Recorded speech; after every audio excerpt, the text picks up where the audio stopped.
Good evening and welcome to Athens City Council. It is Monday, February 14th, 2022 at 7:01 p.m. And tonight we are with a full list of committee meetings, the first of which is the Committee of the Whole, and it has two agenda items. The first one is for a land appropriation, and this is part of what we've previously referred to as the West Union Street Improvements Project.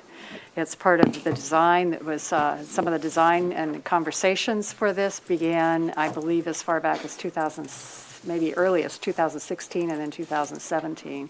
So it's been a number of years, and typical of a lot of our projects where Service Safety Director Stone coordinates different parcels of money to accomplish improvements to curb, sidewalks, the road itself. And in this particular case with the land appropriation, the design as it is now will be a connector road. And I might add that a number of designs, and I'm sure Service Safety Director Stone can detail and further, that there were a number of designs that were considered, but we are at the final stages now, and so our role is not to design the project, design the improvements or the route, but rather to take a look at this, to get the update from several of our council members who have been in meetings with Director Stone, and to look at what is now requested by the administration, and that's a resolution to appropriate 2 parcels of real property for the project so that there is a right-of-way easement. And I believe that council members Crowell and Reisner and maybe council member Spielness, you've spoken with city administration, so if you have any comments, we'll lead off with you 3 council members, and then we'll turn it over to administration. Yes, Councilmember Reisner. Thank you, Madam President. As you mentioned, myself and my colleagues have met with Director Stone concerning this. What we're talking about is the use of eminent domain. And that's something that no community, and certainly not this council, would take lightly to do when we're dealing with appropriating someone's property for the public good. I thought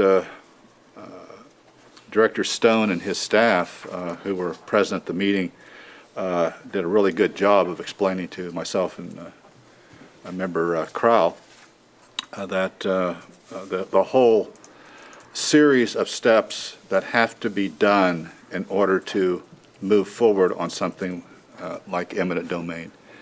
I had no idea just how involved that type of a project is. It's just not simply you have a piece of property, I want to take it. It's no, it's much more detailed than that. This resolution is I guess you could call it the first step in implementing the action of eminent domain. First of all, in order to do it, the director will need approval from the city. That comes through council, the mayor, and then down to the director. And I think I'd like to turn it over to either my colleagues or, yes. Councilmember Crowell. Thank you, President Isley and Member Reisner. I'll just say that I came to the meeting last week with a number of questions specifically regarding the project under discussion, and they were all answered satisfactorily and completely in my mind. My questions were about the benefit to the public good for the project in general, for the possibility of alternative routes instead of acquiring this specific property through eminent domain, as well as how those routes connect to West State Street and the importance of where that intersection will be. And I was completely satisfied with the responses I got from Director Stone and his staff for the specific need of this acquisition. Okay. Thank you, President Isley. And Councilmember Spielness, yes. Yeah, thank you, President Isley. I met with Ed Newman, who is a West Sider, one of my constituents, and he was particularly interested in talking about, well, a few things, but one of them that is important today is this particular issue. He is, and I think folks know this, that he has been opposed to this project, or the Harold Street bypass, cut through, I guess. We talked about his concern, and he specifically said that he feels that it could increase traffic through the neighborhoods, and that was something that he was opposed to, and he feels as though he hasn't gotten a sufficient answer to that issue. In my meeting, I feel that Director Stone did a good job of explaining it. I think there's some, who knows exactly how things are going to go, but I promised him that we would give him an answer, that Director Stone would address that issue, and he did with me, like I said, and some other issues too. So I think it's important for the community to understand why this is a good thing, and Director Stone did a really nice little write-up for me and for the community, anybody who's interested in what the benefits are. So I think that's the kind of thing that helps the community understand the process and the thinking through of this. As was mentioned earlier, I think that the Andy Stone and the others have done a really good job of following the law, trying to negotiate through official channels, and addressing these concerns. But I think it's important that we state them for the satisfaction of the constituents. So I'm going to, if it's okay with Thank you, you. I'm going to turn it over to Director Stone. Just a minute, we'll have Councilmember Crowell, and then I'll have one comment, and then we'll Oh, turn it okay. over to Sorry. you. Director Stone. Thank you, President Isley. Thank you, Member Spielness. I also spoke with Mr. Newman, and I understand his concerns. I think that the overall benefits to the west side in terms of safety service access through this roadway outweigh the concerns over additional traffic in the neighborhood. Thank you, President. And that covers what I was going to say, so yes, administration. Well, and are there any other comments briefly from council members? If not, we'll move on to administration to provide some background. Yes. Okay. All right. Thank you, President Isley and council members. To speak specifically about what we're asking tonight, and it's in the committee meeting to introduce the one reading resolution that will take place next week in order to set conditions for the appropriation of that real property. So the appropriation of property is an action that rarely has to occur, but from time to time has to occur when you do a public improvement. Where the public body, whether that be the village, the city, the state, make the determination, the county, the state, that make the determination that the benefit to the public good outweighs the individual private property right. There are some very strong federal laws about how and when a public body can exercise eminent domain actions, and it's not taken lightly, as Member Eisner mentioned. Much of that and much of those laws, the Uniform Act is the federal law specifically that talks to about it, was put in place after the construction of the Eisenhower interstate system, where often a land agent or even a representative of a public body would show up and say, here's a couple $1,000, the bulldozers will be here tomorrow, and you can see some of the havoc that it wreaked in cities and such over time. And so the federal government recognized that that's a significant impact to communities, and so therefore there's some pretty stringent laws related to how public bodies acquire property for public improvements.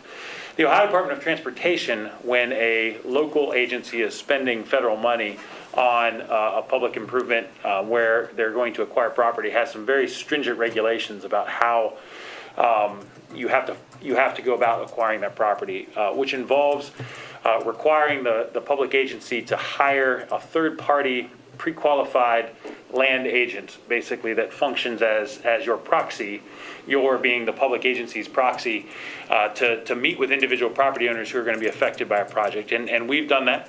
The city of Athens, so on behalf of the citizens of Athens, we hired a land agent who subsequently has been doing the negotiations with the property owners related to this project. There are a couple dozen parcels that are being acquired, and when I say parcels, I don't necessarily mean the entire parcel. Oftentimes it might be a space the size of this desk, but because it's outside of the existing public property, whether it be temporarily needed or permanently needed, there's an acquisition necessary, and there's an appraisal that takes place to look at that, the value of that property, and then the land agent will go and contact the individual following the prescribed regulations that ODOT puts in place to make sure you're following the provisions of the Uniform Act, and seeks to ensure that the owner understands what's happening and then is justly compensated. Should they choose not to donate the property. In many cases, you've got property owners that'll donate property because they see the benefit. In some cases, they get a tax write-off or something along those lines. But oftentimes, they ask for compensation for the property. And so, in all cases on this particular project, it appears as though that negotiator, that land agent, has achieved an agreement with the property owner to clear the right-of-way, is what we call it, clearing the right-of-way. And ODOT will not release the money for us to proceed on a project until right-of-way is clear. One remaining parcel that is not clear right now, or two parcels, are the two that we're talking about this evening. And it has to do with a particular access point between the Harold Avenue access road that goes between West State Street and West Union Street, and West State Street specifically. There is a vacant lot next to 355 West State Street that will be acquired in fee simple and owned completely by the members of the citizens of the city of Athens when this is complete, for permanent, a permanent ownership for that road purpose, as well as another partial take of a vacant lot behind 355 West State Street, as well as a temporary take in order to construct a slope. This particular property owner hasn't responded and won't respond to the land agent, and in your materials you see the record of the efforts to make that contact. So in this particular action that we're asking this evening, it's for the council to authorize the administration to let the property owner know that we're going to make a filing in court for appropriations, where the money that has been the appraised value of that property basically will be deposited in the court with the court, and then at such time in the future there'll be either negotiations outside of the court or actually in court to determine whether or not that compensation is just. But by making that deposit, that functionally clears right of way so that the project can move ahead. And that's what we're asking for this evening. Specifically, hopefully that answers questions as far as process goes. I can speak to the wider project. We have talked about the wider project in a couple other sessions of council. I know that there's some new council members since the last time that we've talked about the project. There will be a couple more pieces of legislation that will come forward, one of which is an Lpa agreement, which allows the city to enter into an agreement with the Ohio Department of Transportation in order to locally administer those federal funds. Athens is fortunate in that we've done a good job administering federal funds in the past, and ODOT allows us to do that as opposed to them administering it on our behalf. And so that LBA agreement is something that is required by this council. And then the other thing will be the appropriation, the authorization for the project, which includes ARC money, which is federal access road money. We've used that program several times in the past to build a couple different access roads around the city in order to improve economic development, as well as small cities funding, which is a federal program administered through the Ohio Department of Transportation. We'll use money from that. We are applying for State Issue 1, which is state money. We haven't been awarded that yet, but we've scored very well.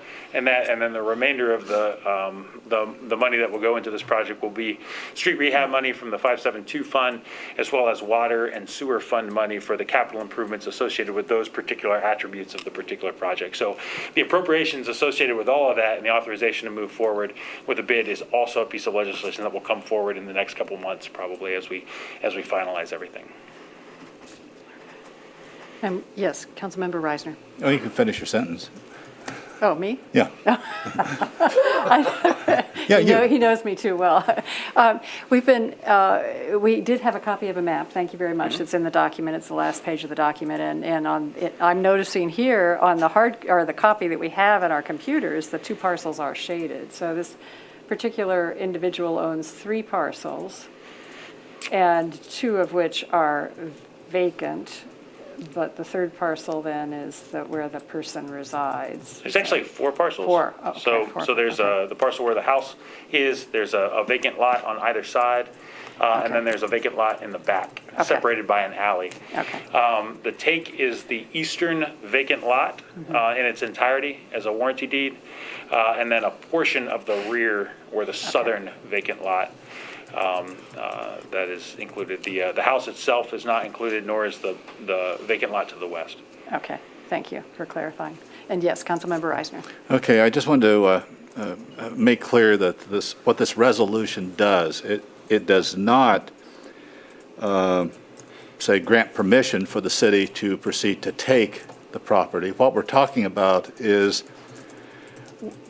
the amount of money that has been assessed, which is $64,310, will be placed essentially in escrow in the court, which I assume court of common pleas. Would that be right? And the suit, as it were, is really about whether or not that amount is significant or sufficient enough to cover the true value of that land. That's the dispute at that point. Correct. So I'm just trying to make it clear that we're not saying that with this you can go ahead and take the land. What we're really saying is, okay,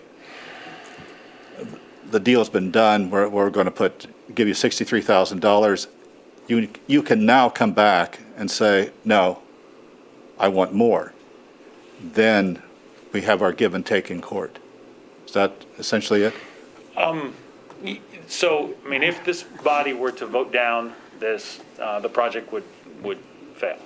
Well, So yes. It wouldn't yeah. proceed, we could not appropriate the property. That said, the court dispute is not about whether or not the property is taken or not. It's about the value ultimately that is due for the taken property. Yeah. I wish I'd said it that well. Okay. Other comments? Yes, Councilmember Swank. Boy, I went down there today, looked around, got a lot of nasty looks as I was walking all over the place. And looking at this map, it looks like we're going to cut through the old raised railroad bed. No? Well, cut through is incorrect. There won't. I'd like to probably sit down and show you the cross sections of the ultimately the finished grade of the top of the old railroad bed will remain what it is today. There will be a provision on the northern side where that slope will be made less severe. Okay. But ultimately, the finished grade will remain the same. So it will come right around the, what would that be, the southeast side of the salt barn? Correct. Okay. A little further east. Yeah, a little further east now. Yeah, a little further east than that, but Okay, yes. good. Okay, you said if we were to vote it down, and then at this point in time, I'm very much in favor of this, and I'll tell you why in a minute, the project would fail. Does that mean the entire project would fail, all of that stuff we're planning on West Union Street? Well, Or just this part of it? we most likely would not be able to deliver the access road portion in time, and we would risk loss of the federal ARC money, which is a $500,000 grant for economic development and the construction of this access road specifically. That is a portion of the larger project. We probably could go and carve that out and continue to proceed with the West Union Street improvements.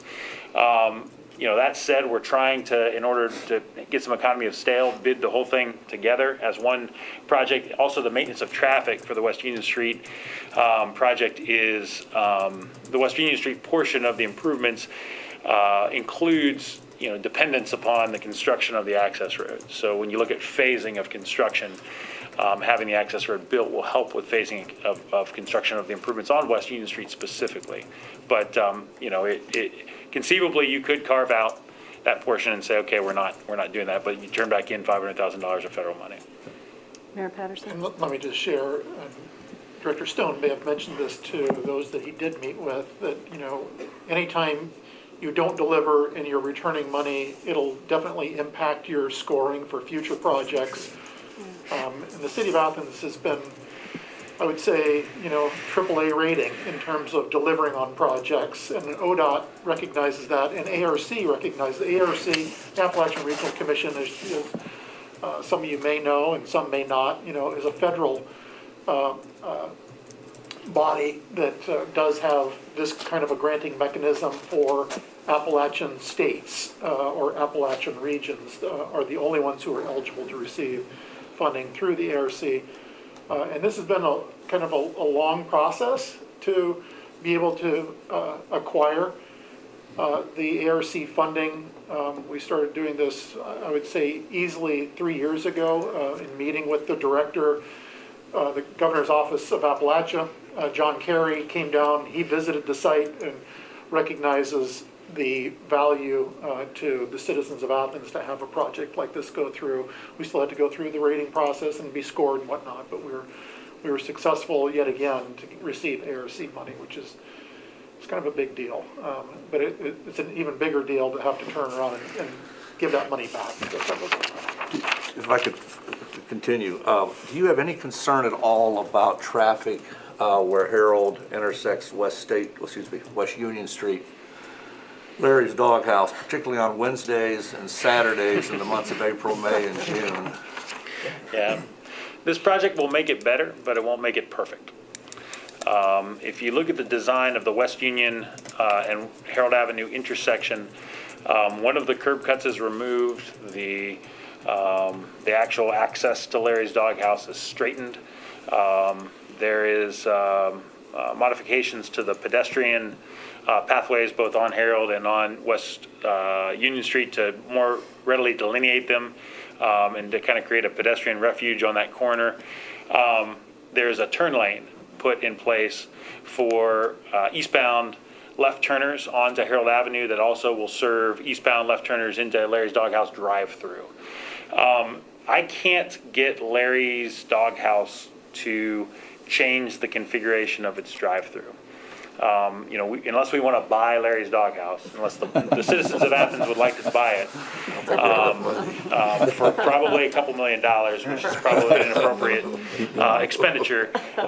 You can't compel a property owner to change the configuration of that. What we can do is work with them to say how their access to the roadway is, and then if there's a dispute about that, argue in court on the back end when it comes to any kind of taking eminent domain action by reconfiguring drive-throughs. We have been working with the current owner of Larry's Doghouse, the restaurant, to ensure that the design meets their needs as well as meets the needs of the citizenry.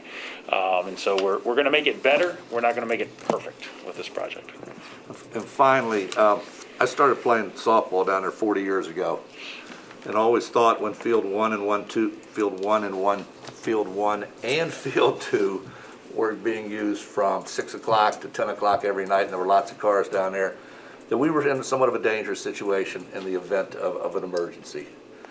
Either 2 years ago or 3, I can't remember, I was at the driving range one Saturday or Sunday afternoon hitting golf balls. And there was just me and a young lady about 30 yards down from me. Her swing was much better than mine, and all of a sudden, this car comes screeching to a halt in that parking lot, and everybody jumps out of the car yelling and screaming. I didn't know what was going on, if it was a domestic dispute, somebody had a gun or whatever, and then a girl fell out of the car, and she was as blue as these walls in this room. She'd quit breathing. So the young lady golfing and I both went running at them. She got there before I did. I went down to the concession stand to get the defibrillator, and I just got to thinking on my way back, we didn't have one down there, was what if we had had a big emergency and for some reason that road, West State Street, was closed off up towards the Innovation Center or whatever? At what cost would a lack of a second entrance and exit be to the city? And probably for that first-hand reason and no other reason, I'm very much in favor of this project, assuming you can save the big tree at 353. Between 351 and 355 in that lot, there is a huge old tree in very, very, very good shape, and I'm hoping we can save that when we run that road through there. I don't believe that tree's going to be impacted by the project. And let me share real quick. There has been a major emergency that occurred down there on that portion of West State Street. I believe it was 2016 or 2017. We had our 16-inch water main rupture down there, which basically orphaned anybody that was to the west of where that water line break. It was a major, major water line break. It pretty much vacated the Highland Park Reservoir and significant scouring that took place where the break was. But point well taken. We also have Athens Public Transit. Their hub is down there next to where our service garage is. So all of our service garage vehicles and the workers that are down there. To your point, I've often thought, what if there was a major water line break or something worse that occurred closer to Central Avenue? Now we have apartment complexes and homes that are completely cut off, at least a vehicular passage in that particular area, which is something that I've thought about. Something else to share real quick, if I may, President Isley, and I'll be short, Okay. is that when we were also looking at the possibility of an access road and working with ARC, I had been working with Ohio Health. Believe it or not, Ohio Health, where Harold Drive takes that dog leg and goes back up to where visiting nurses used to be, that property belongs to Oblenis Ohio Health. And they have been working with us and are willing to vacate that property, that roadway, as we continue on with this connector road. So it's been a lot of communications. Thank you. We'll maybe sum up. We've been on this for 28 minutes, so we'll sum up any other comments, and then I do want to take a moment to see if anybody in the audience has any further questions or comments. President Yes, Isley. Councilmember Because this Stillness. is my ward, I feel it's my responsibility to be informative to the people who would be affected that, are my constituents. So I just want to sum up for the record, and I think this is important to understand, and some of this has already been said, but there was a concern about traffic volume, and based on the modeling that they did and initially working on this, they believe that it won't increase traffic, or it will balance out, as they said. So, and as already was mentioned, decreasing emergency response time. That, to me, is really important as well. And also, a couple of other things, and business support and economic development. This will provide opportunities for businesses to grow along Herald Avenue and possibly West Union and West State Street, and take some burden off of the businesses on, like Stumac, on Schaefer, that really has gotten bogged down when we've had all this construction and heavy traffic there. So it will increase our tax base, and that's important. Also, as also was mentioned, the West State Street Park Complex will be accessed more easily and possibly divert traffic that otherwise would have gone through Schaefer and other streets. So all in all, based on everything that I have found, I am supportive of this project. I know that's not going to make everybody happy, but I'm really looking at what I think is the best for the community as a whole, and will serve, the community best. Okay, Thank you. thank you. Thank you for the comment. All right. One Any other quick- comments or questions? Yes, One Council, well, let me ask one question. Yes. Is there anybody else on council who wants to make a comment before? Okay, yes, Councilmember Grace first. Thank you, President Isley. I just want to say that this is a project that the city has looked at for many years, and the concern, ultimately, for me, it comes down to the concern for the safety of individuals who might be at the West State ball fields or at the apartment complexes or anything on West State Street west of Central Avenue, should there be some sort of an emergency that would block egress from that point. And I think, given the volume of people that are sometimes in that section of West State Street, it's wise to have a vehicular traveled secondary egress. And I think it will provide a good exit for traffic following events at West State Street, and will thus ease the traffic burden on West State and South Schaefer and other routes by diverting some of the traffic over to Union. Thank you. And Councilmember Swank. Very quickly, taxes were mentioned. Anytime private property is taken offline, there is an impact on the tax base. I stopped at the county auditors today, and the maximum this is going to affect the tax base in Athens City Schools is a total of less than $600. So the impact on the city schools of losing some taxes is minimal. Oh, and by the way, the OU student was able to revive that young kid. Thank you. Okay. And do we have any comments from audience members? Yes. So, Name, address, and if you're representing a group. should know that. Yeah, Robert DeLapp. I forget sometimes. Morris Avenue in the city, and I'm just representing myself. When this first came up at the public meeting, one concern I brought up was pedestrian access to the park. If you increase the traffic on West State Street to get to the Herald connector, then people from the west side neighborhood walking to the park are going to have a hard time because the sidewalk is on the south side. So it's a bad sidewalk as it is. Really, probably you need a sidewalk installed on the north side of West State to be able to make, West State, north side of West State, to be able to get better pedestrian access to the park that would work with this project. But maybe I could just get clarification if there's any sidewalk improvements on West State considered as part of this project, or is my answer before, that I heard before, was no, that would have to be a separate project. Is that still the case? Can I ask a question like that directly? Are there sidewalk improvements for this? There are. That- There's a sidewalk going on Harold, and there's sidewalks going on On West Harold. Union Street. There's not a plan right now to construct a sidewalk on West State Street on the north side. That said, it's not beyond the pale. I mean, it's only money, right? We could probably do that. Well, it's- And right away. There's not a land component, I guess, is what I'm getting at with that. The West State Street right of way is wide enough that you could build a sidewalk on the north side. I think there's probably some cost associated with storm sewer that currently doesn't exist on that particular side of the street you'd have to look at, but, it's definitely doable. Okay. All right. So I guess the answer is it would have to be a separate project, but I see that as pretty high priority if this project goes through to do that, and that's just another topic for a committee of this council, I think, so. Right. Thank you. Thank you for the comments. Yes.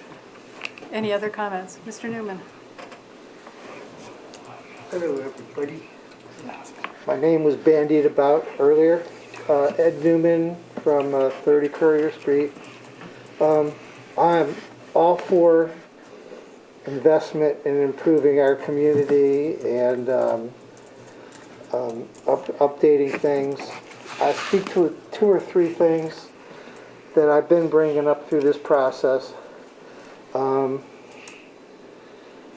thing that concerns me, when they did when the traffic study was done, I feel like it was sort of incomplete.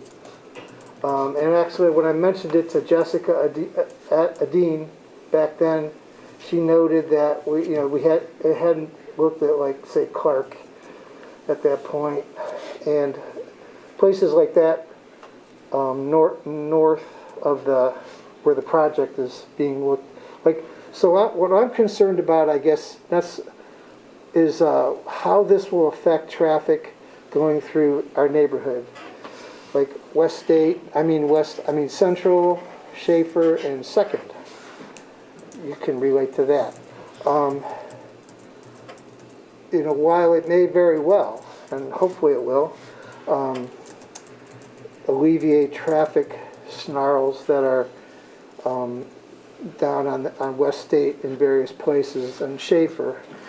It seems like it might, I don't know, I don't feel like it's been looked at enough to see how that can affect cut-through traffic from one side of town to the other that's going through a neighborhood that's already pretty difficult to navigate. Now, when that study was done, I think it was done when those bus those bus lanes were put over there for the school that won't be there pretty soon. And if it would have been illustrating the traffic before that, when people were parked on both sides of the street, traveling through West State Street's sort of like playing chicken, because the street's just not quite wide enough to handle two cars passing through, parked cars on either side very well. And it's a little bit crazy, a little bit dangerous sometimes. When the buses weren't there, that alleviated that, but that's going to change again. So I guess I'm looking, if in fact all that's done, and then there is this traffic issue still, or even worse, that's what I'm concerned about for the cut through, because there's a way to not to have to go through those other parts of town to get back and forth, because you could go through there. Is there some kind of, I guess, plan B to address that? I know in other parts of town, there's all kinds of traffic slowing down things going on, signage, infrastructure, and it seems like on the West End, that isn't any kind of priority at all. And so I'm concerned about making it maybe more dangerous for the neighborhood adjacent to that area, and I would like to see some more thought go into that. Okay, thanks for the comments. 30 seconds more. You guys had a half hour, man. So I didn't set the light on the buzzer tonight, okay, but let me just we've gone 3 minutes. So, regarding the eminent domain victim there, I don't think they're into that, having that happen by their house. I can't speak for them, but they've expressed that. I know I was faced with the same thing. AEP was including their electric line by me. They wanted to expand the right-of-way there all the way almost into my house, and I didn't go for that. I don't know if I'd like a road right next to my house, another road right next to my house that's built up with the grade. Anyways, somebody, I don't know if you guys have talked with that person or not. Well, and they have been. It's at this point, I hear what you're saying, I hear your comments, and your sense of empathizing with them, and that you've been in that similar situation, so point well taken. She's a neighbor on the west side. So. Yeah, thank you. All right. Okay, thanks, Ed. All right. I think what we will do is move on. I appreciate all the comments and questions tonight, and we'll move on now to garbage, recycling, and composting. And this did come up earlier as an item previously last month with the City and Safety Services Committee. It's coming forward tonight as a committee of the whole. Councilmember McCary, I believe, is going to offer a recap, and then I think we have some other issues that I think Councilmember Swank wants to discuss. And so we'll go through those items and have some discussion about it. And I do want to get the input also then from city administration, realizing that amidst all of this, we are midway in a contract. And I think council needs to be very careful in thinking about that. So, and that's why I appreciate your being here to offer the comments tonight. So, Councilmember McCary. Yes. Absolutely, thank you. To give a recap, we are aware that our garbage fund has had a deficit that has been since addressed through some rate changes that council approved at the end of last session. Part of those rate changes highlighted and brought to the attention of folks here an inequity between rates paid by renters versus property owners in some particular situations. And once we identified the notion that rate changes might be the necessary fix to serving our citizens' needs, once we have identified this equity issue, we also started to think bigger picture about the upcoming renegotiation of our trash and recycling contract and the services that come with that, and the fact that the whole rates system is quite complex, and we want to be very thoughtful about the repercussions of any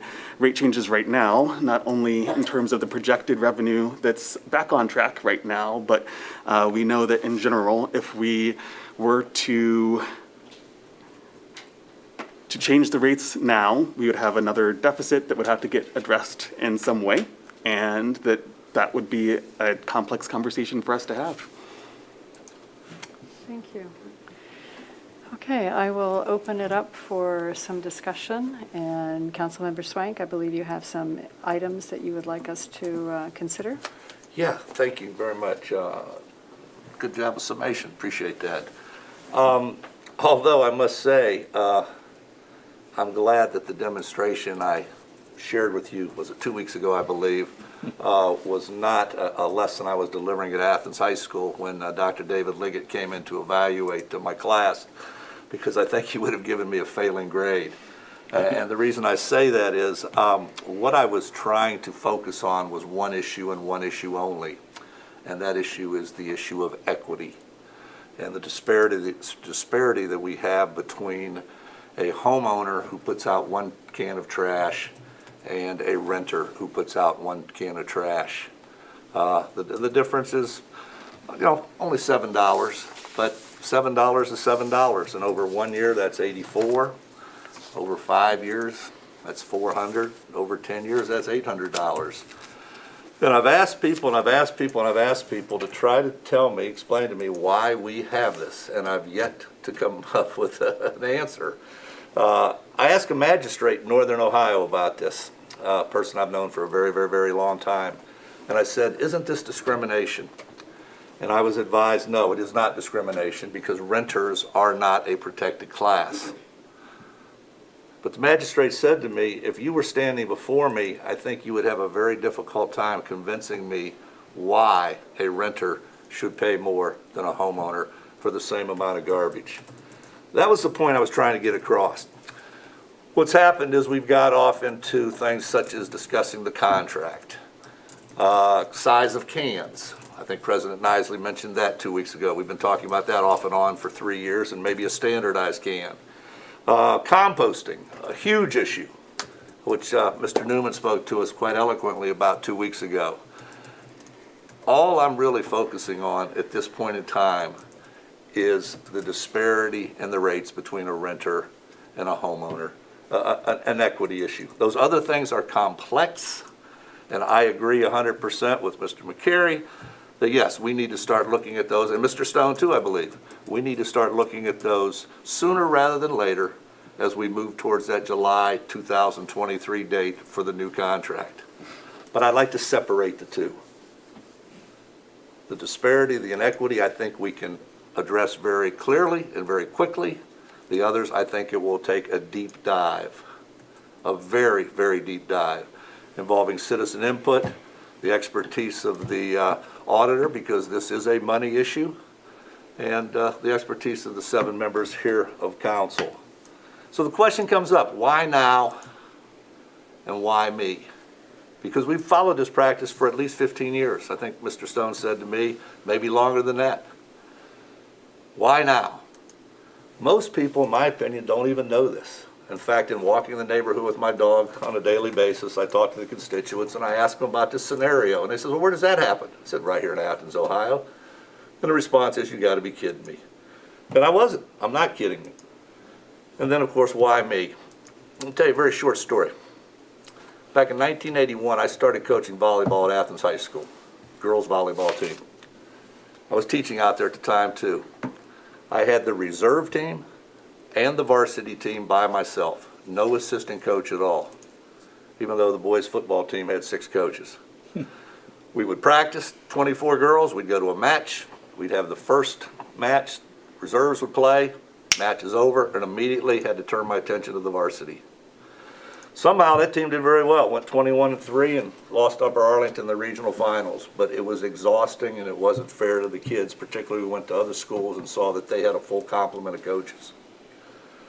What drove the point home was in the second year where we had the same scenario, and we were down at Southern High School in Meigs County. Heck of a match, back and forth, back and forth, back and forth. 12-12 in the third game, that's when you had to serve to score. And all of a sudden I start hearing, and what it was the boys basketball team in October standing on the sideline, getting ready for open gym, dribbling the ball in the middle of our match because they were in such a hurry for us to get off the court, get those girls off the court so they could play.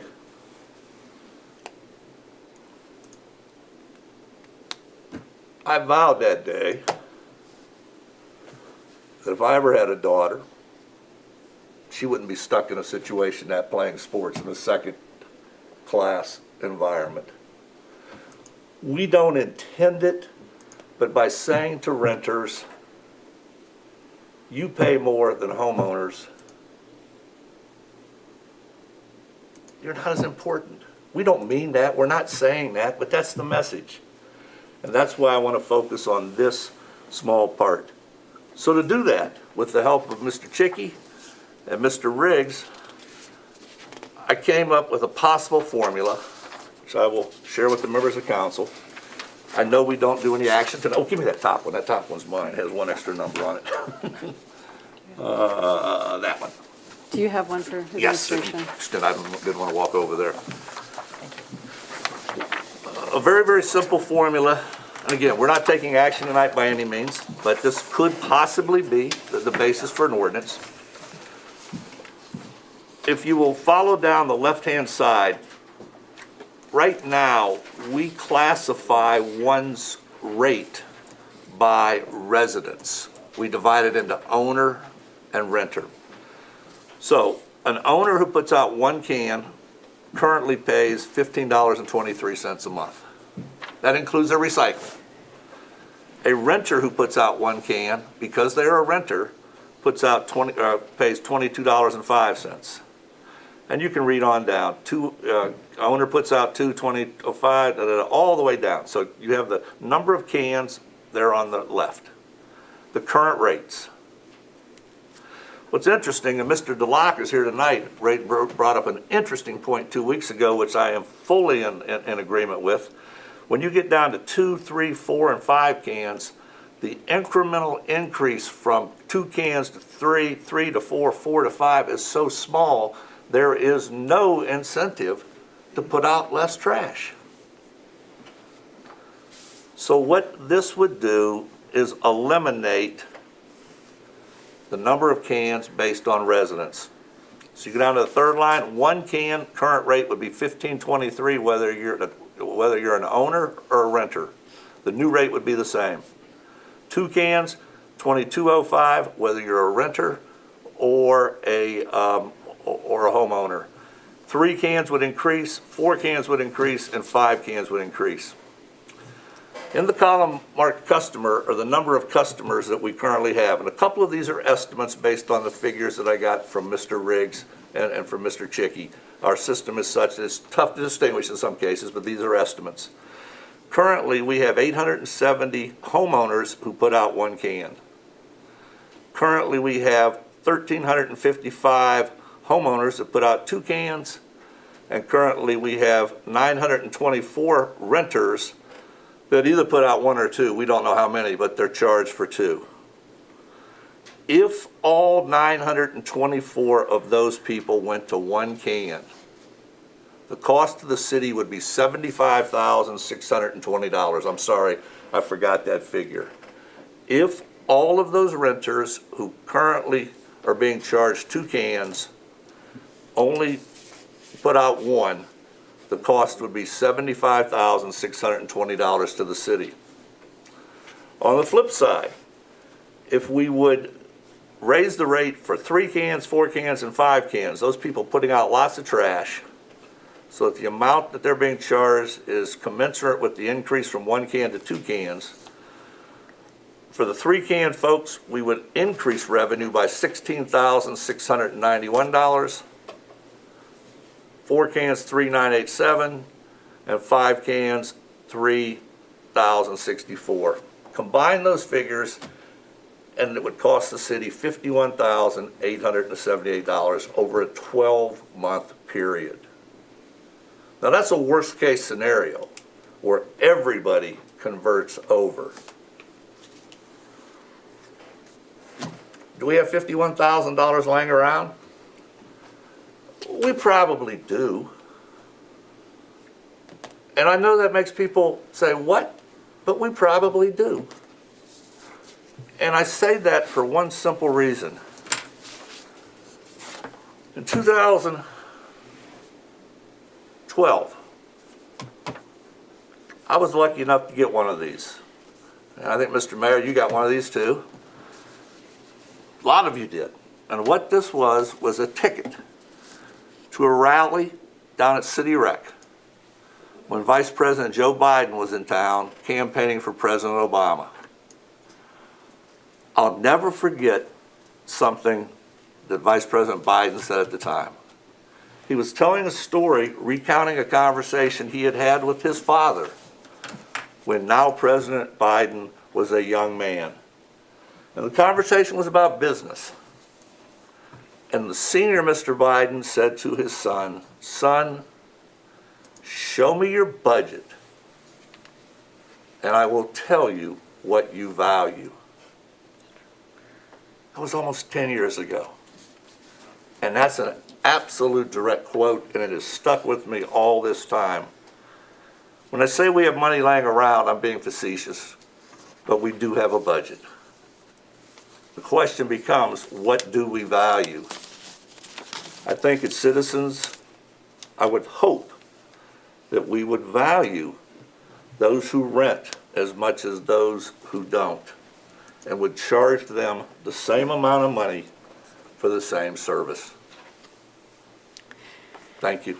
Thank you. Okay, I'm going to just, yes, Councilmember Crowell, go ahead. I'll see what you all say. I have some other comments, but I'd like to wait and defer to you all first. Okay, thank Councilmember Crowell. you, President Isley, and thank you, Mr. Swank, Member Swank, for starting this discussion. I think it's always good when we take a close look at code and certainly the fees for the city of Athens. My only concern here is in the way we are describing this discrepancy.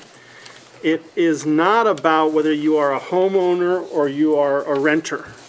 The rates are based on 1 can or 2 cans. It is, if you are a homeowner and you have 2 cans, then you're paying the same rate as a renter with 2 cans. The distinction, and I think it's good that we discuss this and work this out, is that the renters are automatically put on the 2-can rate. That is the difference. Not that we have decided that renters are lesser people or there's, they deserve to pay more because they're only in the city of Athens for a shorter period of time, some of them. And I wasn't around when this, I was around, but I wasn't involved in city government when these rates were established. I think the assumption is, when I look at a lot of rental units around the city, is that they tend to have overflowing trash cans on pickup day. So it would appear to me that there is enough waste being generated that 2 cans are almost of a necessity. Now, I agree with you that we should incentivize throwing away less trash and doing more recycling and more composting. So I think Rural Action had sort of discussed pay as you, Mr. Newman, what is it? Pay as you throw, basically, is you pay for what you are throwing away. And I understand that. I think, it's complicated. So as long as I've been on city council, we have proprietary funds, such as garbage. I believe that the city administration, I think city council has long agreed, should pay for themselves. That we shouldn't be subsidizing with general fund or other monies to pay our garbage bill. We should try to work it out with the city code office and with the city administration to set the fees so that we are all paying what we need to pay for our solid waste contract collection services. I realize it's complicated. But my biggest concern is that we spread to the public that it's about whether you're a renter or a homeowner. It's about the cans. It's about how many cans you have. And I understand that it's different for when you can get on the 1 can rate. But there are citizens, as I think your chart shows, that only put out 1 can but are paying the 2 can rate. Because everybody is put on the 2 can rate until you can show that you only have enough, that you only produce enough waste to do 1 can, and then you can ask the city to put you on the 1 can rate. Most renters are at an address for only 1 year, so they don't have that ability to show. And I think that's where that originated. It's not perfect. I like that we're looking closely at it, but I do think it's important we talk about the cans. It's about how many cans you can have, and that's what the rates are set on, not whether you're a homeowner or a renter. Okay, other council members to comment? Yes, Councilmember Grace. I appreciate Member Crowell's comments as far as the, it is based on the number of cans, with the caveat that a renter has not been given the option to reduce their term to 1 can of service. And it used to be that the city utility bill was in the name of, often in the name of the renter. And so those would change nearly every year. And it is now that all rental unit, the utility bills, are kept in the name of the property owner. They don't change every year. However, and so some landlords pay the city utilities, and some have the water, sewer, or trash bill sent to the occupant of the dwelling. But what I wonder about is the tracking and the documentation, and who and at what point can someone say, I would like to switch from a 2 can contract to a 1 can? And then on the other side of that, are we then asking the folks who pick up to keep track of which addresses are permitted to put out 1 can versus 2 cans, and who keeps track of that? As Member Crowell stated, often, and it is certainly not entirely consistent, but often you will see very full to nearly overflowing trash cans at rental residences. And so I just wonder about sort of the record keeping. Who keeps track of how many cans each place is allowed to put out when it comes to pickup morning? And I think that could create some additional complications. And I would wonder about changing that mid-contract. If we are expecting our service provider to change what they are doing, what they are looking at when they're collecting the garbage, I would question whether we could fairly do that mid-contract. Other council members? Yes, Councilmember McCary. Thank you. I'll be brief. I was just looking for some guidance in our Athens 2040 plan with regard to what are our long-term goals with recycling and waste, and didn't see much there other than a indication that we want to continue with the implementation of our Athens Sustainability Action Plan. And there are 2 points that I think are relevant. Residents are incentivized to divert materials from the landfill was one goal of where we should be heading. So I'm appreciative of the thoughts that we should be thinking about incentivizing, even if that comes when we are talking about contract renegotiating. And then secondly, that residents and businesses pay the appropriate amount for the waste that they send to the landfill. So I appreciate those 2 things and hope that we will keep them in mind as we're having these discussions. But also I see that we are regularly acknowledging that this is something that we'd like to change, so it seems like a matter of when, and with that in mind, I think it's really important that we hear from our administration about the consequences and concerns that they have, given that our council just recently approved the rates that are in effect at the end of last term. Thank you. I'll gather any other comments here, and then yes, we'll turn to administration, and I would also like the auditor to comment too. Oh, wait, Okay. before. I want to see if anybody else has any comments. I'm just going to. Yes, Councilmember Spielness. Yes. I think these are, everybody who has commented so far has brought up really important points. And I think it's worth an important discussion now as well as we go forward. with equity in mind.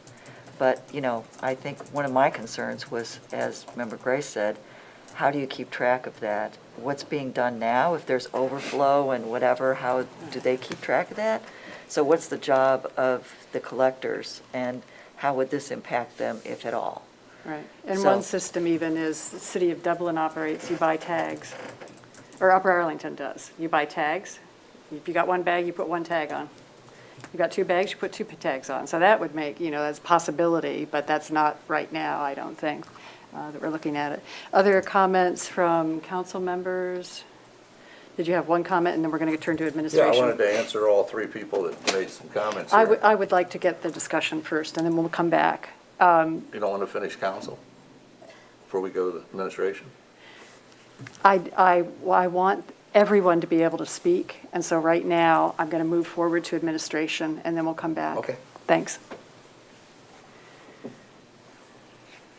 You know, just a couple brief comments. I will get the answers related to how you switch, how you make the request. I know that you asked that. I believe it's 3 months with one, you know, with one can, and then you can make the request.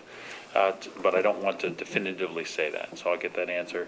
Also, talking about tracking at the location, it is the people who pick up, and ultimately, if there's a if you're on the one can rate and you get a second can for a particular week, you get charged an additional fee associated with that for putting out extra. You know, one note is, you know, really the true costs are in the service, not in the quantity.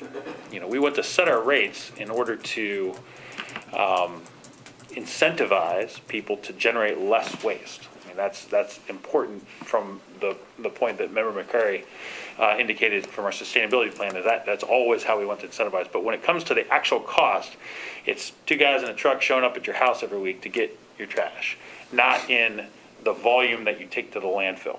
It's really pennies when it comes to tipping fees after the rubbish has been compacted in the packer truck and taken to the landfill, whether or not you have one can or two cans. So to say that $7 is the value of the tipping fees, the costs associated with taking 2 cans of trash to the landfill in a week, you know, every week for a month, is just not true. It's really in the cost of the person to come to your house.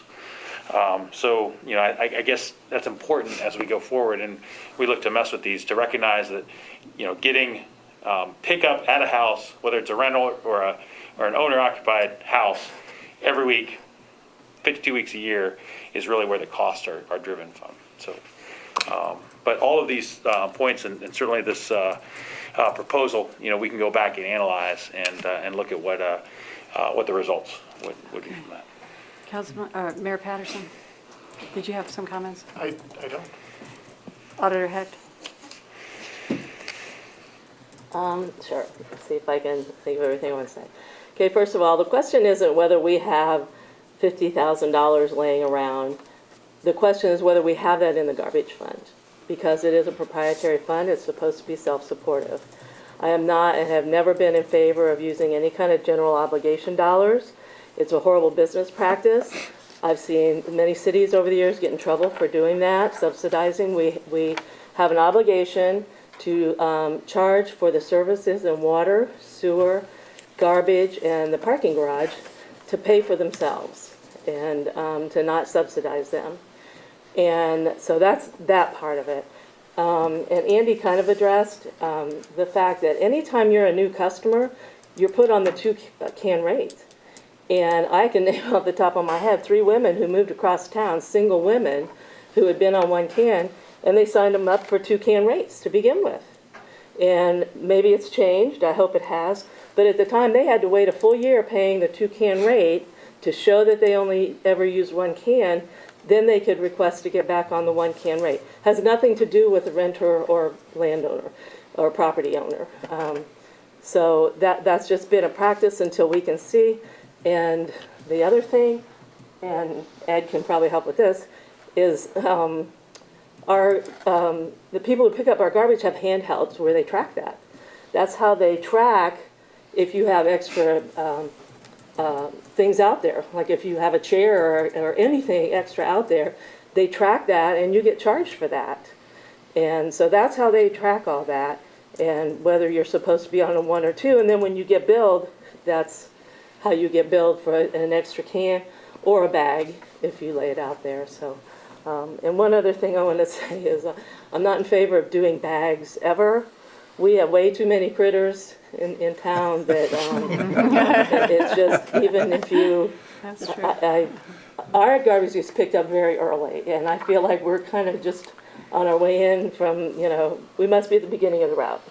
And so we put our trash out the night before, and it has to be in a can with a lid. And it's because sometimes they even knock over the cans and things like that. So I wouldn't want to go back to that ever. Thank you. Thanks. And yes, Councilmember Swank, you had some questions you wanted to answer. No, I'm still laughing about the critters. That's good. Couple things. You are charged if you're a renter. A renter does not have the option to opt to 1 can. Correct. A homeowner does. So you are charged because you are a renter. You are placed in that category. And there's no escape. There's no parole. There's no get out of jail free. You're in there as long as you rent. And I think we may underestimate the number of rental families that we have in this town who stay in the same house for 2, 5, 7 years. That current thing pertains to 1 to 3 people in a house. Renters, they're the 2 can rate. So yes, you are charged if you're a renter for 2 cans, if there are 1 to 3 people on the rental permit, and you can't get out of that. Glad to hear. Yes, they do track. We already have a tracking system, so I really don't think it's any big deal, 1 or 2 cans. Some actually have it mounted. I called every city in Southeast Ohio, and some actually have it mounted on the dashboard of the garbage truck, and it's GPS activated. So when they drive up, you get to kind of like going through the easy pass, and it tells you exactly. But again, that's down the road for the next contract. That's down the road for the next contract. Incentives. If we can get people to go to 2 to 1, we're putting less in the landfill, which you quoted from the comprehensive plan. We want to do that. We definitely want to do that. And as far as what we're charged for, less cans means less labor. Fewer cans means fewer trips, which should drive down the cost, if that's where the majority of the cost in the contract is. We're in the middle of a contract. We've already changed rates once. There would be no problem changing them again. We're already in the middle of a contract. We've already changed it once, back in December. Do it again. As for moving funds around, in December, we moved $60,000 into the garbage fund. We've already done it. Now, do we want to get in the habit of doing it? I agree with you 100%. Absolutely not. But in terms of the cost of the city, I think we're forgetting something here. We have a relationship with a vendor. I was in the yearbook business for 34 years. And periodically, a school would find themselves in a situation where they couldn't pay their yearbook bill.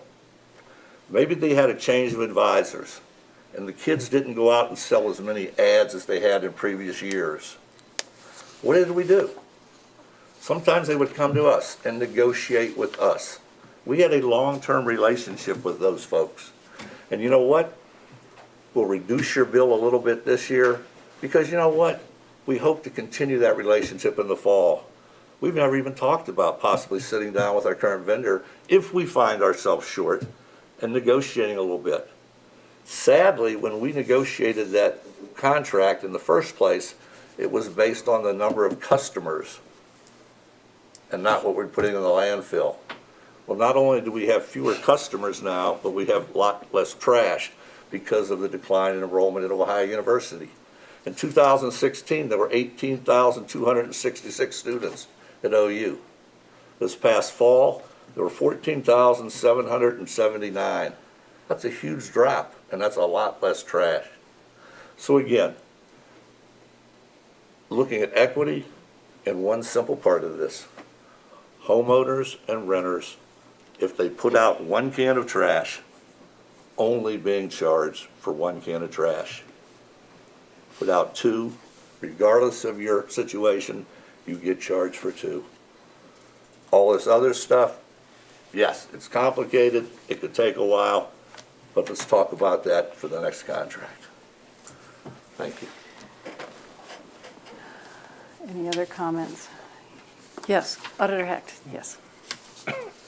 I just think everybody should know, we actually, last year, transferred $300,000 into the garbage fund, and we used CARES Act money for that. CARES Act and ARPA money.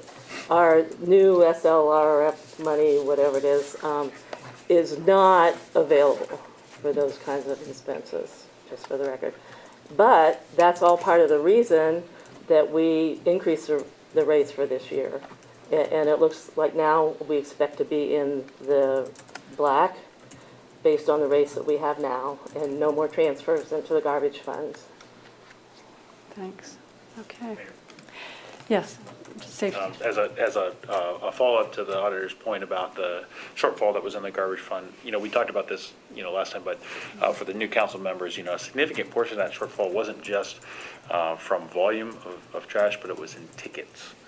So, about half of the shortfall came from tickets associated with the solid waste inspectors issuing violations, and when the city vacated because of COVID, there were no violations, which is a good thing. I mean, that's where you want to be. But when you're operating with those expenses in place, now we see there's more trash and litter happening again as we get back to normal life. Right. So Okay. that's going back up. Thanks for the conversation and discussion.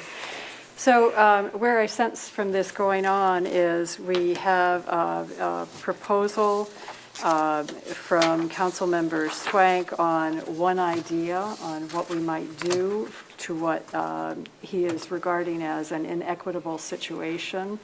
But I also acknowledge that we're working within a contract period. I know, Councilmember Swank, you noted that we have already raised the rates once, but we do need to operate within our limited means, with Auditor Hecht acknowledging the money that was there before for not a bailout, but a help in a deficit there is not available with the new federal funds, and that this current proposal would be a $50,000 subsidy with these new rates.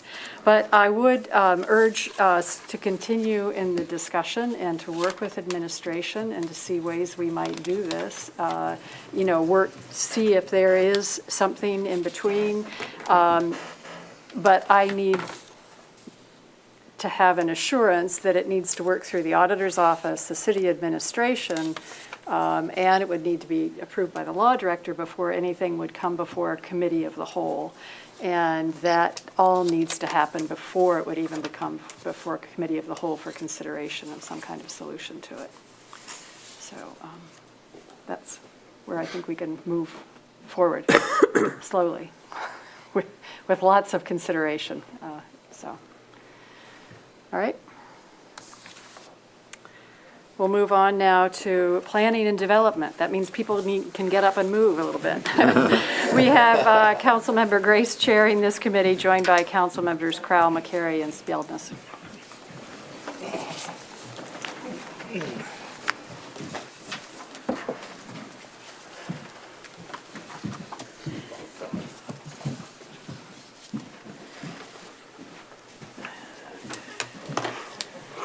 Thank you, President Isley. We just have 2 items on the agenda for this committee that I believe will be considerably faster than the 2 items from the previous committee. The first item is regarding the Sunday Creek Horizons consulting and development of a potential remote work system for and with the city of Athens in consideration of a business opportunity development at our Armory site. And we have heard from Sunday Creek Horizons in past and had an agreement with them that covered a 6-month time period, and that either just expired or is expiring at the end of this month. We're very close to the end of that agreement with Sunday Creek Horizons, and they would like to extend their contract with the City of Athens to continue doing further work for us on this project.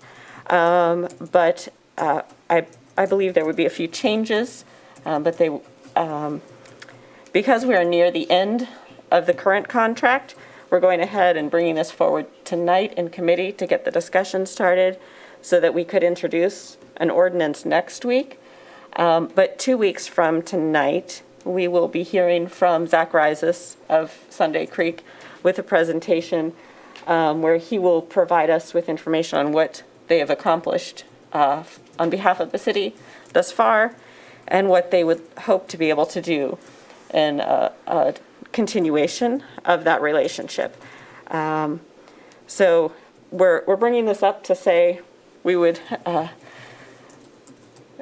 like to sort of get the process started so that if after hearing from Sunday Creek Horizons, we agree that it is a good opportunity and a good partnership for the city, that we'll be in a position to move that forward in a timely manner. Does the administration have anything that they would like to add to that description before I open it up to questions? I'd like to add just real quick, and then Director Stone is will take a deeper dive. Mr. Rises has been told that he has 10 minutes in which to present to City Council. Yes. And we will hold him to those 10 minutes. I'll remind him. So along those lines, he's going to provide documents in advance for council members so that he doesn't have to present as much. You know, there'll be some background information. I am going to request probably around $45,000 and to go towards this from a couple different funds. And I got to decide which funds specifically are most appropriate. I think we're going to have some discussion tomorrow at the Finance and Personnel Mayor Auditor meeting about what are the appropriate pathways for that, for the type of work that they would do over probably the next 4 to 6 months, and then we would request to start that reading next week, and then you can decide based upon Zach's presentation whether or not he's worth it, you know, on the following days. So. Are there any questions from the committee? Yes, Member Crowell. Thank you, Member Grace. I was able to have lunch with Mr. Rises, longer than 10 minutes, but that was okay. It was lunch. You know, he's very optimistic about the work that Sunday Creek might be able to do in the state of Ohio's sort of political arena to secure some funding for the Armory. And I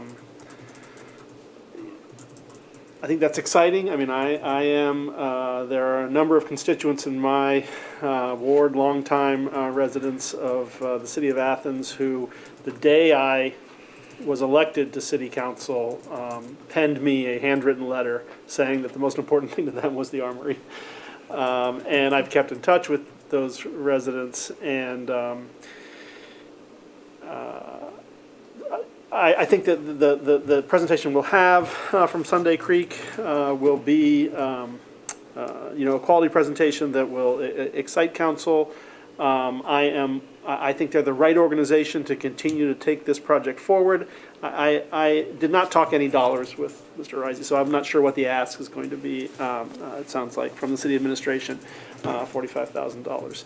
I think they're well positioned. I think it's an organization that is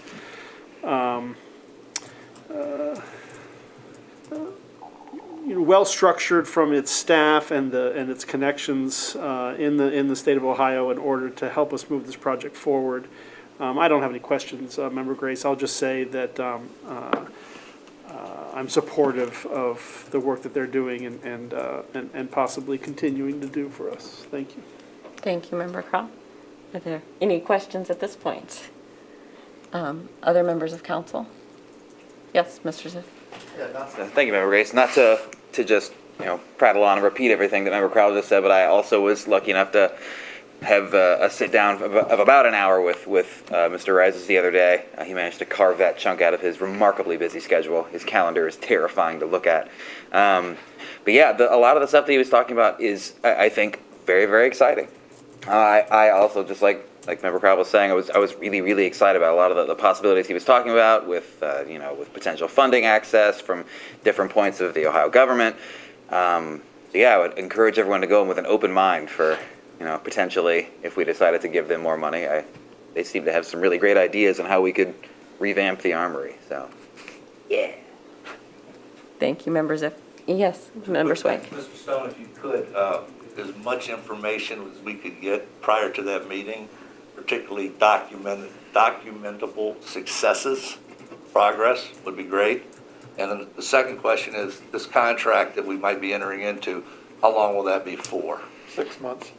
Just 6 months? 6 months, Six yes. months. Yeah, we've had a 6-month contract with them that I believe was $30,000, and the ask is for $45,000 for another 6 months. I think it was 35,000, but 35. yes. But just 6 months? 6 months, $45,000 working with them. Okay, great, thank you. Any questions or comments from the audience? Or Member Mayor, or Mr. Mayor? Used to be. Member Mayor, yeah. I think as council is well aware, you know, I've been at this for the Armory since 2011, really, when I was a newly elected or soon-to-be sworn-in city council member. I was also the one working with Chris Fall to establish the Armory Ad Hoc Committee, to where we were meeting monthly to kind of discuss what the Armory could become and what funding opportunities are out there. In that 10-plus years, you know, I think that this is the closest that we have come to having the Armory become a functional facility, open to the public, and a usable building at that, with a co-work, share work space. So to that end, a lot of that credit, if not all that credit, goes to Sunday Creek Horizons for what they've been able to establish in a very short period of time, in that 6 months. I will say to council that one of the things that we will be looking at is getting into the capital budget. I believe it's for FY 23-24. In order to do that, you have to have buy-in from your state representative as well as your state senator. At least you've got to have someone who's going to be the champion to get that across the finish line. I believe we see a path forward with that as well. You know, as we've been looking at this, one of the ideas for the Armory itself is to create a Hall of Honor. It's been something that I have thought about, you know, since becoming involved in the Armory conversations. As you enter into the foyer of the Armory itself, it is well suited to become an area to where we recognize, you know, all of the military members who have left there, which would include World War I, World War II, Korean conflict, Vietnam, and all the way up to 1997, to which is the point in time to where the Ohio Guard sold it to the city of Athens. We have been the stewards of that building. Since that time, we have put over $230,000 into preservation of that building. The building envelope is 75%, sealed up. We do have windows that, thank you, council, for authorizing the expenditure for new windows for the Armory. Those windows made it to Gallipolis. Hopefully they'll be here soon. But we'll be slowly replacing the windows for the Armory. That'll complete the building envelope. It's got a new roof on it, or at least a 2006 roof. The asbestos has been removed. The only thing left to do from an EPA standpoint is to encapsulate the paint. The way you do that is you paint it inside. But the windows will be the next improvement, but still a long ways to go. I've had conversations with council. One of the things that I see being very appropriate to continue to spur this project along is to use about $500,000 of our ARPA money to go into restoring at least the lower level. Of course, that's going to require city council's approval to use our ARPA monies, or a portion of it, for this particular project. But again, my point, to kind of just abbreviate everything, again, in my 10 years of working on this building, this is the farthest that we have gotten to seeing success with having it open to the public. Thank you, Mayor. Yeah, when Member Crowell described having received a letter outlining the armory as their top priority, if I didn't know that you did not live in Member Crowell's ward, I would have suggested that perhaps the letter was written by the mayor. I did not write said letter. Although I think you got one too, maybe, you're right. But I do know this has been a long held priority for many in the city to find a valuable use for the armory. And as the mayor has outlined, Member Crowell and members have also stated, it feels that Sunday Creek has made some good progress and is well positioned to continue to move this forward. And we will hear details from them in 2 weeks, but in 10 minutes. Any other comments or questions? Okay, moving on to the next item, it is a couple of changes to Athens City Code Title 33, the section that outlines the membership of the Shade Tree Commission. And there was a discrepancy in the listing of the number of members. In our ordinance, it currently reads, or our city code, there is hereby established a Shade Tree Commission consisting of 7 members and 2 alternates. And the ordinance would strike the word and insert including. So it would be consisting of 7 members, including 2 alternates. So that is the first change.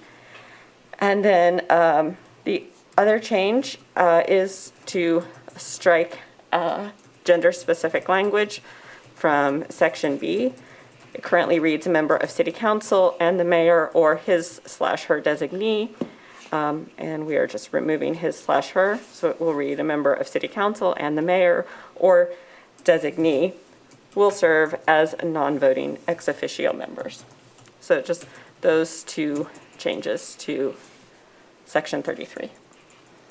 Are there any questions or comments regarding that? If not, from other members of council, administration, or the audience, it's just free for all now? Okay, that concludes this committee for this evening. Thank you, Councilmember Grace. We'll do Transportation Committee next with Councilmember Reisner as chair and council members Grace, Zip, and Swank.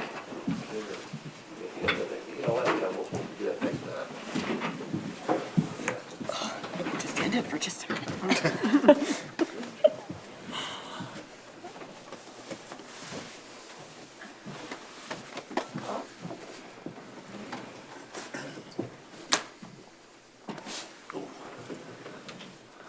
All settled in?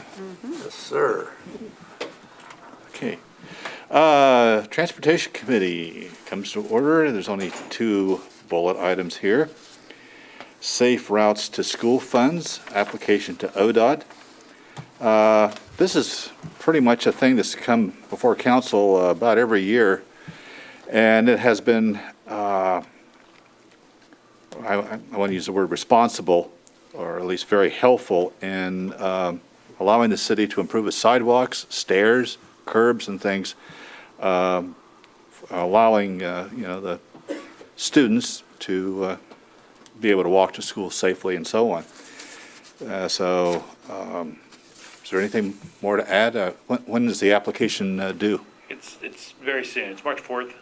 It's due, so ultimately I'll be asking for this to be suspended at some point before that. And ultimately, this just allows us to apply. Correct. It doesn't specify a project.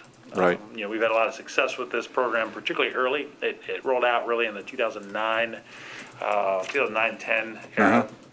And the idea is to improve walkability and bikeability, but primarily walkability for students attending K through 8 schools. And so there's a series of criteria associated with the projects. Can't be used for repairs, got to be used for new construction to improve infrastructure that currently doesn't exist that would support walking and biking to school, K through 8 school. And so, we got funded for about the first 5 years, and then, basically ODOT told us, Athens, you've got enough some other communities need a chance. Well, it's kind of come back around that they said, okay, Athens, come again, and we're ready to apply, and I think we probably could have some success. Great. Any questions? Member Mike? In addition to those tangible things that you mentioned, can it also include policy changes? It can. The Safe Routes to School program, and we have not had success with that. In the first year, we were awarded $5,000 as and the City of Athens being the fiscal agent, and that $5,000 was to pay for a crossing guard program at East Elementary School, and at the time, the principal at East Elementary School just didn't have the bandwidth to manage and hire, and then to allow the city to give them $5,000 to pay for crossing guards at that school. So there is a provision to allow for some programming, whether it be crossing guards or what are those called? There's a term for that, like a walking school bus, like where everyone gathers together in a group and a parent walks a whole bunch of kids to the school, and funding associated with that. And other such matters to improve walking and biking. That program allows for that. It's wonky with the fiscal agent being the city rather than the school district. The school district not being the fiscal agent. They could be the fiscal agent. They could apply to the State Department of Transportation, but it just isn't something that we've seen happen. Other members? Members outside of this committee? Auditor? Members of the audience? Anyone out there who likes to speak about walking and sidewalks? Rob Delac, 124 Morris Avenue here in the city, representing myself. Just one comment about what Director Stone just said. The idea that you could have programming to encourage safe crossings of some roads with either crossing guards or parents involved. I've heard several parents on the north side of East State Street talk about having to do that with their kids to get across East State Street to get to school and not have to drive them. And so I think there's an opportunity for that exact need to cross East State Street. The north side of the Near East Side neighborhood has a need to get kids across East State Street safely. So I think there may be an opportunity for that in particular. Just wanted to point that out, what's on my mind. Thank you. Member Grace? I know that the school does have a crossing guard. They're at the light on East State Street, nearest East Elementary. Verona. Yeah, Verona. Because I see them out there in the mornings before school. So the school does have a school employee that is at that location. Mayor? One other thing that goes along with the Safe Routes to School funding programs, it has to be, wherever you're doing any element of the project has to be within 2 miles of the school itself. So that's something we have to be mindful of. And then it's also, you have to demonstrate the number of students, by address that are, going to be using said infrastructure as it goes in. To the point about the crossing guard at Verona, the traffic signal at Verona, as well as the sidewalk, that was a Safe Routes to School project, as were the stairs at West Elementary, Right. and a number of other projects that have gone on around the city. So we've used that program well, I believe. But we'll certainly bring this up at the Sidewalk Ad Hoc Committee and talk about the potential projects that we have scoped out, and also ears open to any other potential projects during that meeting. So. Member Grace? Madison. So let me share with you, Madison, we've tried twice already with Madison. The problem with Madison in putting a sidewalk in, aside from the slope and the right-of-way that we have there, is that it didn't ever score well because of the number of individuals who would be using that. The counts just weren't there to capture, anybody coming off of Briarwood, Columbia and Northwood. It just didn't add up. Well, and it would be lower now because of it only being pre-K to 3 coming from, yeah. Well, you've got the middle school. The middle school's within 2 miles Okay. of that From location. there. So, I mean, Yeah. it would, the middle school covers a large portion of the city. So. But I just People always ask about that one. Yeah, I mean, it's a, we've tried it a couple times now. We'll kind of test the waters with ODOT. In many cases, I think that our failure in the past is because there's lots of people asking. If there's less people asking and they're looking to spend money, it's possible it would be more competitive with even, not having very many potential users in the area. Anything else? Okay, we'll move on to our next topic. Ohio Department of Transportation's Cooperative Purchasing Program, Street Salt. Again, this is an ordinance that comes up about every year. Last time was April 19th, 2021. I assume there hadn't been a whole lot of changes, seeing how salt pretty much is salt. Salt price, it's a big commodity, and you do better if you are part of a collective purchasing program, and you have to forecast it pretty far out.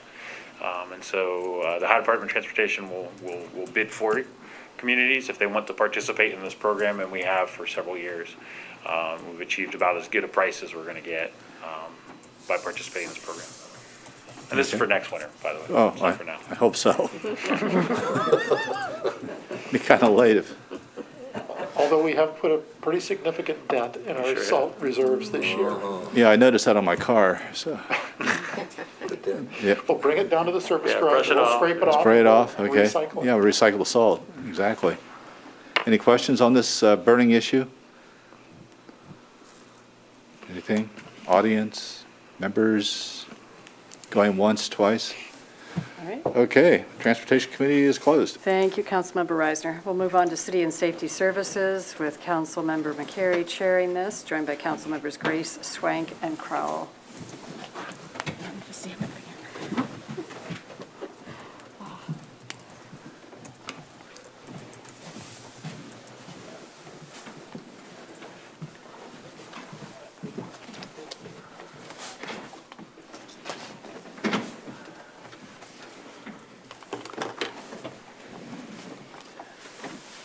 Okay, thanks everyone.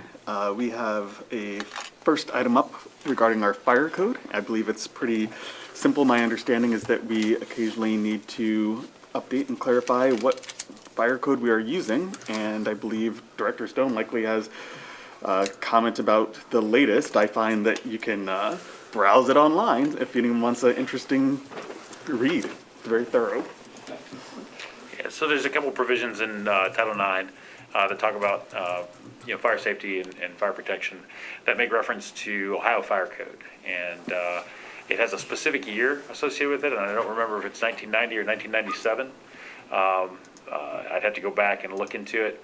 But it says that the city of Athens ultimately will enforce fire the Ohio Fire Code 1990 edition. And it's changed since then, and what we're simply asking is to have it modified such it says to strike the year and just say the current fire code. So as it changes, we're not having to revisit this in the future because the fire chief stays on top of that as Ohio Fire Code changes. So I see that year was 1990, and so this would be about introducing an ordinance amending Athens City Code Title IX in order to reflect what we're actually using for the code adopted. Any questions from council members, or committee members first, sorry. And council members? And administration? Audience? Thought that one would be straightforward. All right, so we can move on to number 2.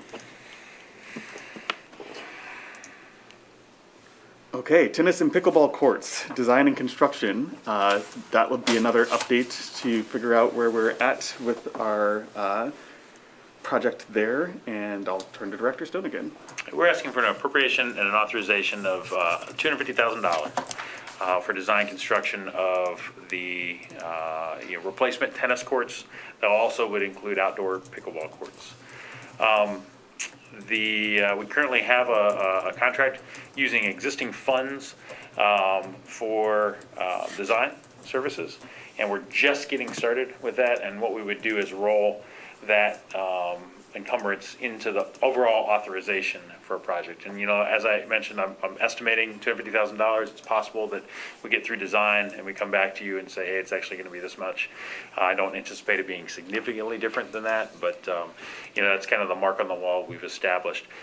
This process is just getting started. I know that the Director of Arts, Parks, and Recreation has a rec advisory board meeting on Thursday and intends to solicit input from rec advisory board members prior to her first meeting with the design consultant on Friday of this week, so that they influence that process with design, specifically about location and attributes and amenities associated with these new outdoor facilities. Thank you. Yes. Thank you, Member McCary. Just a quick question on timing. I know that we have the solar project in that same area. Will the pickleball tennis courts come first? Do you know? I don't, and I'd like Okay. to say that, in the perfect world, we'd be able to coordinate the construction between the two. Certainly, design has to be coordinated when it comes to conduit and that sort of thing, so they don't conflict with one another. That said, a lot of it will be a function of, if we move forward with the solar project, it's a power purchase agreement, so we won't be the owner for, at least until we make a decision to buy out that array. And so, when we can cross the finish line for the construction of the array, it'll be on their timeline versus ours.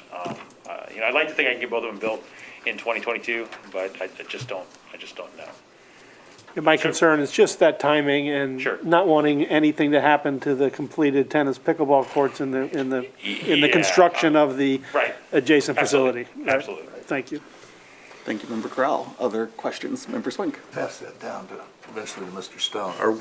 Are we still looking at the preliminary and very, very, very rough design, at least for area, that Third Sun Solar gave us back on the 12th of May last year? Yes. That's what you have there in front of you. Yes. And again, not a design, but it was a footprint Right. associated with the deconfliction that Member Crowell mentioned. Right, because this one that we came, and APR, I was on the APR board at the time, we talked about this, it seemed like every meeting for about 4 months, had actually 3 tennis courts and 4 pickleball courts, and we always talk about bringing people to town and all of that. With those 4 pickleball courts, we could actually host some smaller tournaments in this area where people would literally come in, much like youth basketball and all of that, but that was how we came up with this configuration. I don't know specifically about the configuration, but I agree with you that pickleball is definitely gaining in popularity. My personal observation at the community center is half the gym is regularly committed to pickleball, so there's a demand, and certainly tournaments would be something that when we look to create a destination here in Athens, that would be yet another event we could hold in the city. Great, thank you. Director Stone, is there any comparable project that you could share as a general example of what 250,000 can get you for the service, the design phase before we're actually building? It's not $250,000 for Okay. design. It's for the whole thing, Yeah, including for the- construction? including construction, Okay, right? thank At you. least for a portion of that. Yeah, that's a I think the contract we have for design right now is going to be $35,000. That's or okay, thank you. $40,000, so. Just under 30, it looks like. Yeah. Thank you. And ultimately, this will be bid, so it'll be a series of design documents that we'll put out, and then we'll put it on the street and bid it for construction, and see what kind of contractors, it's kind of a specialty thing. There'll be a general contractor that'll probably do site work, and then they'll bring in not unlike what happened with the pool, where we had a general contractor that was the contractor that bid the project, and then they hired a pool subcontractor to do pool aspects of the larger footprint, whereas with a project like this, there's probably gonna be like a tennis court surface installer who will be a subcontractor to a general who would do the site work and electric and that sort of thing. Okay, thank Fence, you. yeah. That's very clarifying. Any other questions from committee members? In fact, if you would call Mark Ferguson down at Campus Rec, he could tell you exactly how this works, because OU just went through this same process in resurfacing their courts. That could give you a real good outline of how this would work. Total Tennis out of Columbus is probably the #1 company in this area for doing this sort of thing. Thank you. Other members of council? Yes, Councilmember Reisner. Is there any plans to incorporate any form of public art in this outdoor recreation area? No. No. I'd have to ask why not. Because it hasn't been planned to do that. I mean, There is art. You mean no one thought about it until now? Well, you're the first person to bring that up, Member Eisner. I appreciate I can the understand that. suggestion. Yeah, we'd have to figure out, Councilman Reisner, what type of art there would be down there when you're talking about flat surfaces on the ground. But, maybe we can, Well, I could think of, when was it that we were doing crosswalks with bricks, designs and imprints and things like that? Yeah, that's art. Yeah. It's on the ground, it's flat, but nonetheless, it's there. I mean, think out of the box. we'll do Thank you. that. Thank you. Any other council members? Administration? Audience members? Great, we look forward to hearing more updates about these projects. And that concludes our committee meeting. Thank you, Councilmember McCary. And we now have the Finance and Personnel Committee to look forward to. Councilmember Crowell's chairing this, and Councilmembers Reisner, Zip, and Spielness.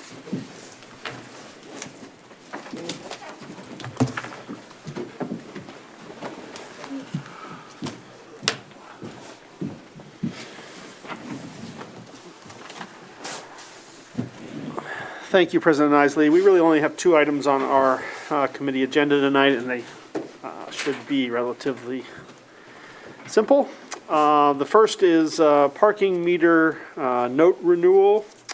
The city owes $290,000 on its parking meter purchases, and we'd like to pay down, obviously, on that debt. I believe the city administration recommends paying $150,000 this year.